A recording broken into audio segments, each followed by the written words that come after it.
అమ్మ కడుపులో ఉన్న పసికందు కూడా బయటపడగానే వెలుగును భరించలేక కెవ్వుమంటుంది. అలాగని వెలుగుకి భయపడితే బతికేలేదు మావయ్య. మీరేంటి యజమాని, మీకెందుకు మావయ్య భయం? యజమాని ఆ మాట అందరితో పాటు నేను మర్చిపోయానమ్మా. అది గుర్తు చేయడానికే మిమ్మల్ని రమ్మంటున్నది. నడవండి. నడవటానికి నా కాళ్ళల్లో శక్తి చాలు తల్లి. నడిపించడానికి నేనున్నాను.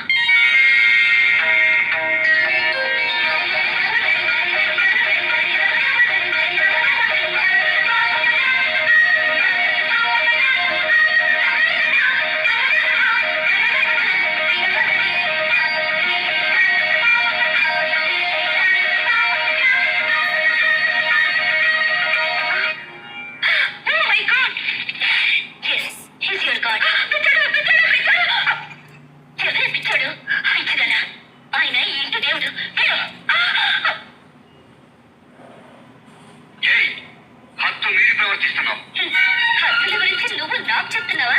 మీరు ఈ చుట్టూ ఓ సరిహద్దు గీసి ఆ దాటి రావడానికి వీళ్ళెదురు శాసించి ఆ చీకటి గుట్లో బంధించింది హద్దు మీరు కాదు.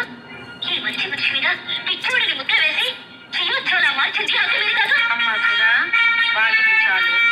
ఆయన్ని లోపలికి తీసుకెళ్తాను. కుదరదయ్యా, బయటికే తీసుకెళ్తాను. వీల్లేదు, ఇది నీ అత్తగారి ఆజ్ఞ. చాలా వీలుంది.